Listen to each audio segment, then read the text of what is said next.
Welcome to my YouTube channel study in Bengali. RRB group D 2025-এর general সায়েন্সের previous ইয়ারের question যে সিরিজটা আমরা কমপ্লিট করছিলাম, আজকে তার 11 নম্বর ক্লাস। দেখো, রেলের গ্রুপ ডির পরীক্ষার জন্য কিন্তু 32,438টা পোস্টের ভ্যাকান্সি বেরিয়ে গেছে। ফর্ম ফিল আপও কিন্তু শুরু হয়ে গেছে।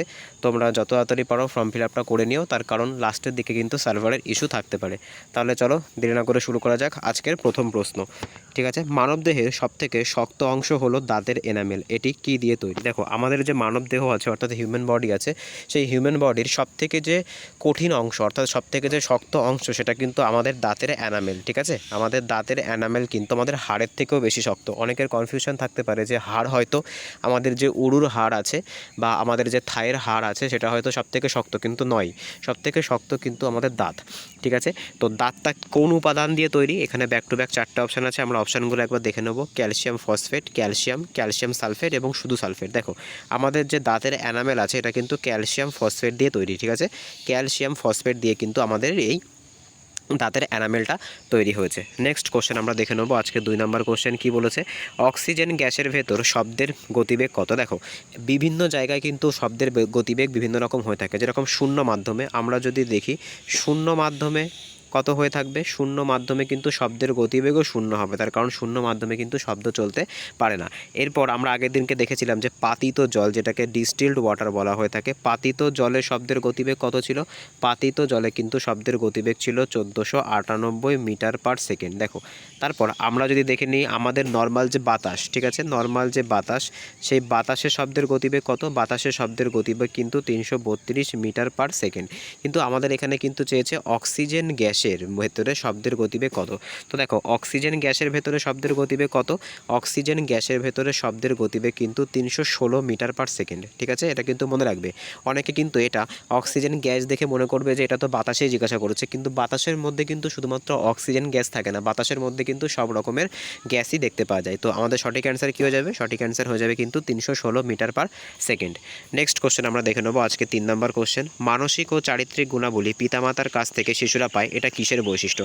দেখো, আমাদের এই যে চারিত্রিক গুণাবলী আছে, অর্থাৎ আমরা কিন্তু আমাদের বাবা মা বা বাবা মায়ের যারা পূর্বপুরুষ থাকে তাদের কাছ থেকে কিন্তু আমরা মানসিক বা চারিত্রিক গুণাবলী পেয়ে থাকি। ঠিক আছে, এটাকে কিন্তু বলা হয়ে থাকে হেরেডিটি। ঠিক আছে, এটাকে কিন্তু বলা হয়ে থাকে হেরেডিটি বা বংশগতি। তাই বংশগতি কিন্তু আমাদের সঠিক অ্যান্সার হয়ে যাবে।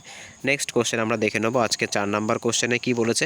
দেখো, এখানে কিন্তু বলেছে ডিএনএ। ঠিক আছে, ডিএনএর ফুল ফর্ম কি? ডিএনএর কিন্তু আমাদের যে জিন অর্থাৎ এই যে বংশগতির যে একক সেটা কিন্তু ডিএনএ বা জিনকে বলা হয়ে থাকে। আর এই ডিএনএর পুরো কথা কি? ডিএনএর পুরো কথা কিন্তু ডিঅক্সিরাইবো নিউক্লিক অ্যাসিড।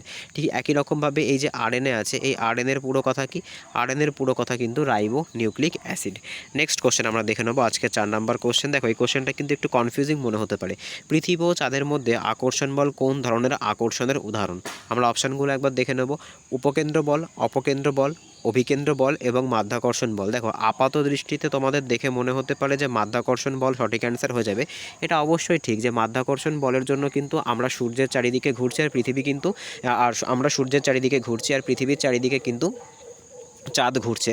কিন্তু এছাড়াও মনে রাখবে, যখন কোনো একটা বস্তু তার আশেপাশের অন্য একটা বস্তুর চারিদিকে ঘোরে, ঠিক আছে, চারিদিকে ঘোরে, তখন কিন্তু যে বলটা সৃষ্টি হয় সেটাকে কিন্তু অভিকেন্দ্র বল বলা হয়ে থাকে। ঠিক আছে, অভিকেন্দ্র বল বলা হয়ে থাকে। তাই চাঁদ যে পৃথিবী, এটা যদি আমরা পৃথিবী ধরি আর আমরা যদি এটাকে চাঁদ ধরি, যে চাঁদ আমাদের আশেপাশে ঘুরছে, ঠিক আছে, পৃথিবীর চারপাশে ঘুরছে, এটাকে কিন্তু অভিকেন্দ্রিক, ঠিক আছে, এটাকে কিন্তু বলা হবে অভিকেন্দ্রিক মহাকর্ষ বল। তাই এখানে কিন্তু আমাদের সঠিক অ্যান্সার কী হয়ে যাবে? অভিকেন্দ্র বল, যেটাকে কিন্তু ইংলিশে বলা হয়ে থাকে সেন্ট্রিপিটাল ফোর্স। ঠিক আছে, নেক্সট কোশ্চেন আমরা দেখে নেব আজকের 5 নম্বর কোশ্চেন কি বলেছে।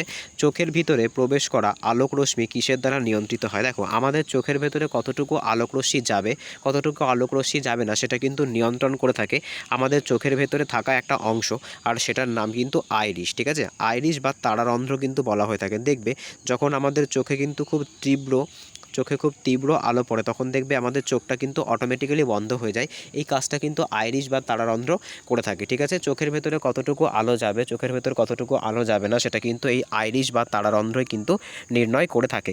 এরপর দেখো, আগের দিনকে তোমাদেরকে সিলিয়ারি পেশি সম্পর্কে বলেছিলাম। সিলিয়ারি পেশি কিন্তু এমন একটা পেশি যেটা চোখের যে লেন্স থাকে সেই লেন্সটাকে কিন্তু, আর লেন্সের যে ফোকাল দৈর্ঘ্য আছে সেই ফোকাল দৈর্ঘ্যটাকে কিন্তু নির্ধারণ করতে সাহায্য করে। অর্থাৎ আমরা যদি দূরের দিকে তাকাই তাহলে সেক্ষেত্রে কীরকম ফোকাল দৈর্ঘ্য রাখতে হবে বা বা আমরা যদি নিচের দিকে তাকাই বা কাছের দিকে তাকাই সেক্ষেত্রে কীরকম ফোকাল দৈর্ঘ্য রাখতে হবে সেটা কিন্তু সিলিয়ারি পেশি নিয়ন্ত্রণ করে থাকে। আর আমাদের এই কোশ্চেনের সঠিক অ্যান্সার কী হয়ে যাবে? আমাদের এই কোশ্চেনের সঠিক অ্যান্সার হয়ে যাবে কিন্তু আইরিশ।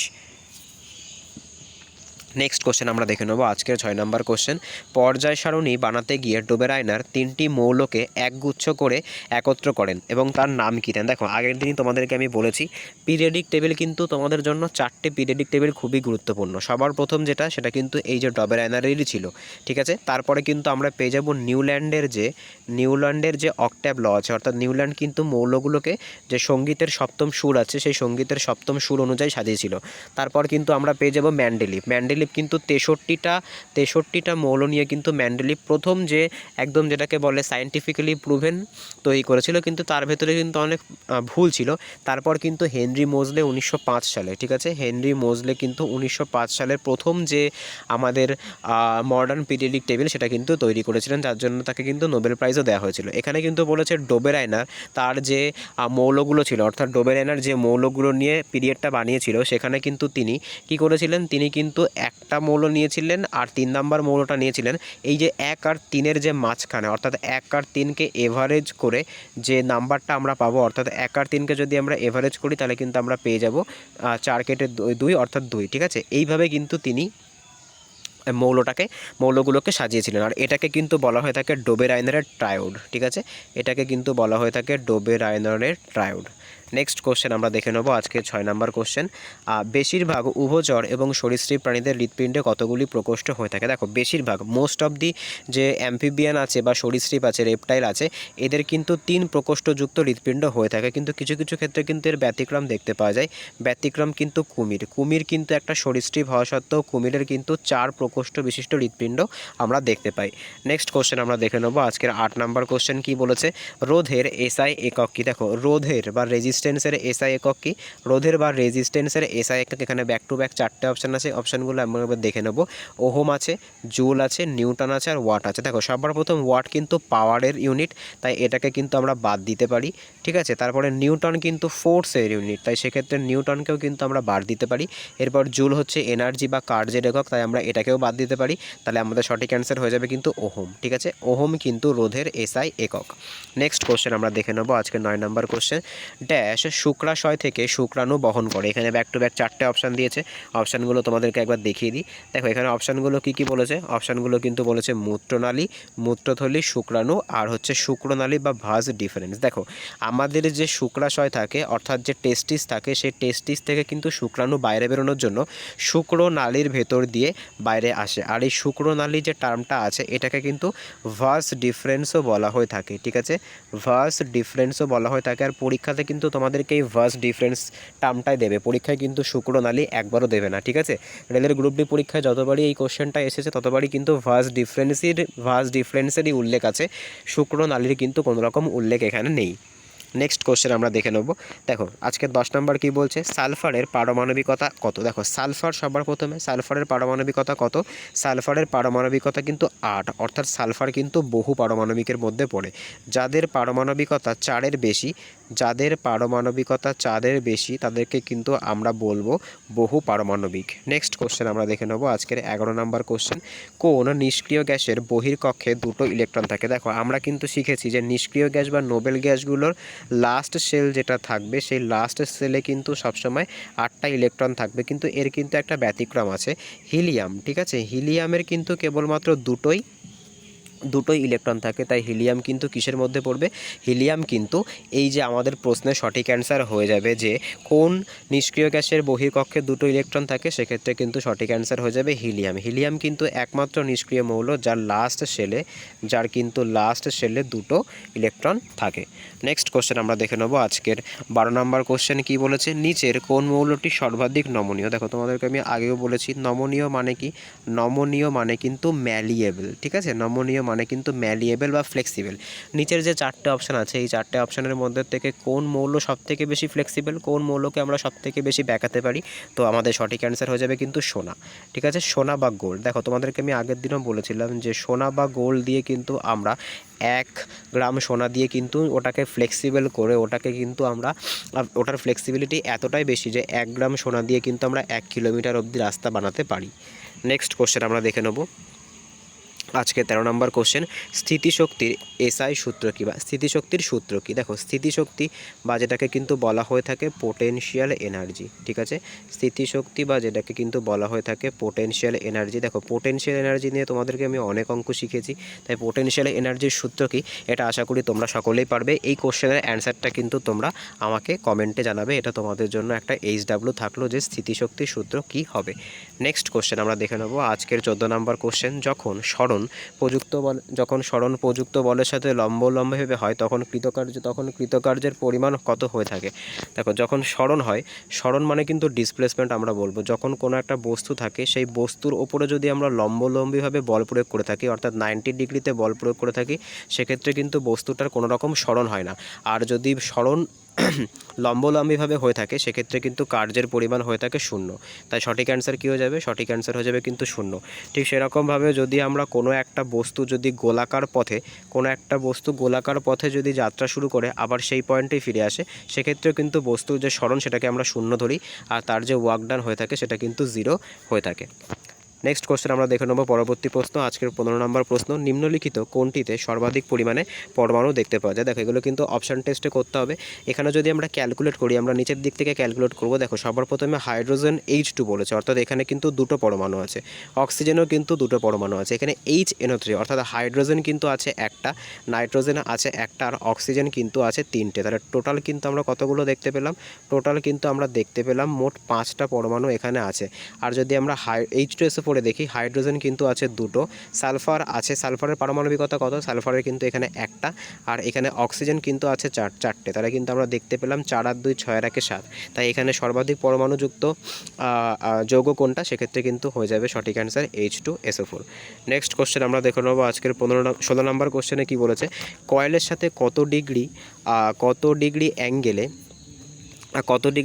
কয়েলের সঙ্গে কত ডিগ্রি অ্যাঙ্গেল থাকলে ইনডিউস কারেন্টের মান সবথেকে বেশি হয়। দেখো এই যে ইনডিউস যে টার্মটা আছে, এই ইনডিউস টার্মটা তোমরা যখনই দেখবে তখনই মনে রাখবে এই ইনডিউস কারেন্ট মানে কিন্তু টেম্পোরারি কারেন্ট, অর্থাৎ ইলেকট্রোম্যাগনেটের কথা কিন্তু এখানে বলা হয়েছে। তাই যে কোনো প্রকার ইলেকট্রোম্যাগনেট থেকে যদি আমরা সবথেকে বেশি কাজ করাতে চাই, সেক্ষেত্রে কিন্তু আমাদের এই ইনডিউস কারেন্টের পরিপ্রেক্ষিতে কয়েলটাকে কিন্তু 90 ডিগ্রিতে প্লেস করতে হবে। 90 ডিগ্রিতে যদি আমরা প্লেস করি তাহলে কিন্তু আমরা সর্বাধিক পরিমাণে ইনডিউস কারেন্ট পাবো। নেক্সট কোশ্চেন আমরা দেখে নেবো আজকে 17 নম্বর কোশ্চেন কী বলেছে, সাফিক্স যা হাইড্রোকার্বনের সাথে সম্পর্কযুক্ত এই রকম কিটোন যে বর্গটা আছে, সেই কিটোন বর্গের শেষে কোন সাফিক্সটা যুক্ত হয়ে থাকে। দেখো এটা কিন্তু তোমরা যদি ভালো করে অপশান টেস্ট করো সেখান থেকে কিন্তু পেয়ে যাবে যে কিটোন শব্দটা আছে, এই কিটোনের যে লাস্ট 3টে ওয়ার্ড আছে, ঠিক আছে, -ONE, এগুলোকে কিন্তু বলা হয়ে থাকে হাইড্রোকার্বন। তাই সঠিক অ্যান্সার কিন্তু আমাদের হয়ে যাবে -ONE। এবার দেখো তোমরা এখানে দেখতে পাচ্ছ যে -ON এগুলো কিন্তু অ্যালকোহল সিরিজের সঙ্গে যুক্ত থাকে, অর্থাৎ মিথাইল অ্যালকোহল, ইথাইল অ্যালকোহলের সঙ্গে কিন্তু -OH মূলক যুক্ত হয়ে থাকে। নেক্সট কোশ্চেন আমরা দেখে নেবো আজকের 18 নম্বর কোশ্চেন, 2 অ্যাম্পিয়ার তড়িৎ প্রবাহ মাত্রাযুক্ত একটি তারের মধ্যে দিয়ে 1 মিনিটে প্রবাহিত বৈদ্যুতিক চার্জের পরিমাণ কত। তাহলে সবার প্রথম আমাদেরকে কত অ্যাম্পিয়ার বলেছে, সবার প্রথম কিন্তু আমাদেরকে বলেছে 2 অ্যাম্পিয়ার। 2 অ্যাম্পিয়ার একটা তারের ভেতর দিয়ে যদি আমাদের 1 মিনিট ধরে কারেন্ট যায়, ঠিক আছে, 1 মিনিট ধরে কারেন্ট যায়, তাহলে কিউবের পরিমাণ কত। কিউ মানে কি, কিউ মানে কিন্তু বৈদ্যুতিক আধান। ফর্মুলাটা কি, ফর্মুলাটা কিন্তু কিউ ইকুয়ালস টু IT। আর আই মানে কি, আই মানে কিন্তু এখানে তড়িৎ প্রবাহ মাত্রা। আর এখানে যে 1 মিনিট সময়টা আছে, এই 1 মিনিট সময়টাকে কিন্তু তোমাদেরকে সবসময় সেকেন্ডে কনভার্ট করে নিতে হবে।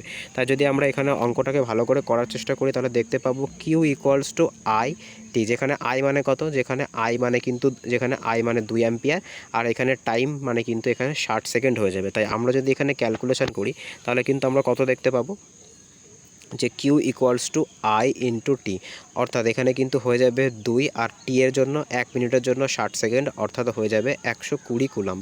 তাই 2 অ্যাম্পিয়ার যুক্ত একটি তারের ভেতর দিয়ে যদি 1 মিনিট ধরে কারেন্ট প্রবাহিত হয় তাহলে তার চার্জ কত হয়ে থাকে, তাহলে তার চার্জ কিন্তু 120 কুলম্ব হয়ে থাকে। নেক্সট কোশ্চেন আমরা দেখে নেবো আজকের 19 নম্বর কোশ্চেন, ব্রায়োফাইটা উদ্ভিদের মূলের পরিবর্তে কী থাকে। দেখো ব্রায়োফাইটা কিন্তু আমাদের যে প্লান্ট কিংডম আছে, মোট কিন্তু 5টা কিংডম আছে।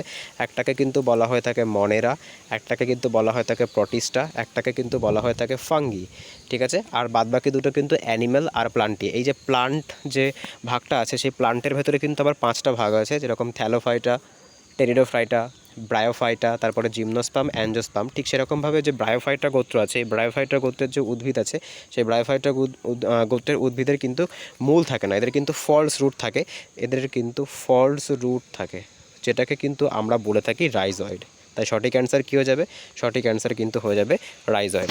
নেক্সট 20 নম্বর কোশ্চেন আমরা দেখে নেব কী বলেছে, যে 100 গ্রাম ওজনের একটি বুলেট যদি 4 মিটার পার সেকেন্ড বেগে সামনের দিকে এগিয়ে যায় তাহলে কৃতকার্যের পরিমাণ কত হবে? দেখো এখানে কিন্তু বুলেটের ভেতরে গতি আছে, তাই আমাদেরকে কোন সূত্রে অ্যাপ্লাই করতে হবে? তাই কিন্তু আমাদেরকে গতিশক্তি বা যে কাইনেটিক এনার্জি আছে সেই কাইনেটিক এনার্জির সূত্রে অ্যাপ্লাই করতে হবে। আর কাইনেটিক এনার্জির সূত্র কি? Half into mv square. তাহলে আমরা দেখব এখানে যদি আমরা ফর্মুলাটা অ্যাপ্লাই করি তাহলে কিন্তু বুলেটের ওজন কত ছিল? বুলেটের ওজন কিন্তু ছিল 100 গ্রাম। আর এখানে যে ভি অর্থাৎ ভেলোসিটি কত ছিল? ভেলোসিটি কিন্তু ছিল 4 মিটার পার সেকেন্ড স্কোয়ার, তাই কিন্তু আমাদেরকে 4 স্কোয়ার করতে হবে। এরপর থেকে বাকিটুকু আমরা নিচে করব। তাহলে আমরা দেখতে পেলাম এখানে কত পেয়েছি, আমরা হাফ পেলাম ইন্টু 100 গ্রাম পেলাম ইন্টু কত পেলাম, ইন্টু কিন্তু পেলাম 4 স্কোয়ার করলে 16। তাই এটা দিয়ে যদি আমরা এটাকে কাটি তাহলে আমরা পেয়ে যাব 8। তাহলে সঠিক অ্যান্সার কত হয়ে যাবে? সঠিক অ্যান্সার কিন্তু হয়ে যাবে 800 জুল। ঠিক আছে, 800 জুল কিন্তু আমাদের সঠিক অ্যান্সার হয়ে যাবে। তো আজকে এই অবধি ছিল। যদি ভিডিওটা ভালো লেগে থাকে তাহলে অবশ্যই চ্যানেলটাকে সাবস্ক্রাইব করো, পাশে থাকা বেল আইকনটিকে প্রেস করে রেখো যাতে ভিডিও ছাড়লে সর্বপ্রথম নোটিফিকেশান তোমাদের কাছেই পৌঁছায়। এছাড়া চাইলে তোমরা আমাদের টেলিগ্রাম গ্রুপে যুক্ত হতে পারো, আর লিঙ্ক ডেসক্রিপশানে দেওয়া থাকবে। এইভাবে কিন্তু রেলের গ্রুপ ডি পরীক্ষার জন্য সব রকমের আপডেট প্লাস প্রিপারেশনের জন্য কোশ্চেন অ্যান্সার কিন্তু তোমরা এই চ্যানেলে পেয়ে যাবে। তাহলে চলো দেখা হচ্ছে পরের ভিডিওতে। বাই।